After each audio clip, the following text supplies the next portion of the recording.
ನಿಲ್ಲಿಸಿ ಸಮಯ ಕೊಡಲಿಲ್ಲ ರಾಹುಲ್ ಗಾಂಧಿಯವರು. ಆಗ ಗೊತ್ತಾಯ್ತು ಕಾಣ್ತದೆ ನಿಮಗೆ, ಹೌದಾ ಎಲ್ಲೋ ಎಡುತ್ತಾ ಇದ್ದೀನಿ ಅಂತೇಳಿ. ಆದರೂ ಒಳ್ಳೆಯ ನಿರ್ಧಾರ ಅದ. ಯಾಕಂದರೆ ಬಿ ಜೆ ಪಿಗೆ ಹೋಗಲಾರದ ನಿರ್ಧಾರ ಮಾಡಿದ್ದು ನಿಮ್ಗೆ. ಈಗ 2ನೇ ಸ್ಥಾನದಲ್ಲಿ ಇದ್ದೀರಿ. 2027ರಲ್ಲಿ ನಿಜವಾಗಿ ನೀವು ಗೆದ್ದು ಬಂದರೆ ಮೋಸ್ಟ್ಲಿ ನಿಮ್ಮ ಸೇಮ್ ಗಿರಿ ಪಕ್ಕ ಅನ್ನೋದ್ರಲ್ಲಿ 2 ಮಾತಿಲ್ಲ. ಎಲ್ಲೋ ಒಂದಿಷ್ಟು ಆಗ್ಬೋದೇನೋ, ಏನೋ ಪವಾಡಗಳಾದ್ರೆ ಅದರಲ್ಲಿ ಸುಲಭಿಲ್ಲ.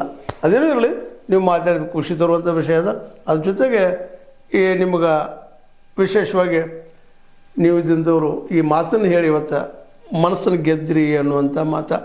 ಮತ್ತು ಇನ್ನೊಂದು ಮಾತು ಹೇಳ್ತೀರಿ, ಹೈಕಮಾಂಡ್ ಭೇಟಿ ಆಗ್ತೀರಿ ಅಂತೀರಿ. ಇಲ್ಲ ರೇಷಂದ್ರೆ ಹೇಳ್ತೀನಿ ನೀವು, ಇಲ್ಲ ಬಾ ನಮ್ಮ ರಾಹುಲ್ ಗಾಂಧಿ ಅವರು ಈಗ ವಿದೇಶದಿಂದ ಬಂದಿದ್ದಾರೆ, ಈಗೇನೋ ಪಾಪ ಭೇಟಿಯಾಗು ವಿಷಯ ಇಲ್ಲ.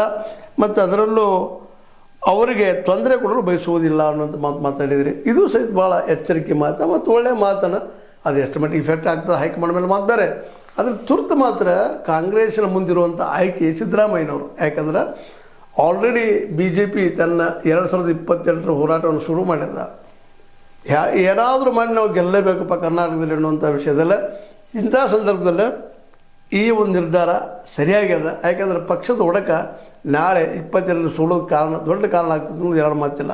ಇನ್ನು ಅದೇ ಕಾಲಕ್ಕೆ ಇನ್ನೊಂದು ಪ್ರಶ್ನೆನೂ ಮಾಡಿದ್ರಿ ನಿಮ್ಗೆ, ಅದಕ್ಕೆ ಭಾಳ ಚೆನ್ನಾಗಿ ಉತ್ತರ ಕೊಟ್ಟಿದ್ರಿ. ಪ್ರಿಯಾಂಕಾ ಮತ್ತು ಇವ್ರಿಗೆ ಒಂದೇನೋ ನಡೀತಿರ್ತಾರೆ, ಟಗ್ ಆಫ್ ವಾರ್ ಹಚ್ಚುವಂಥ ಇರ್ತಾವೆ, ರಾಜಕೀಯ ಇರ್ತದ್ರಲ್ಲೇ.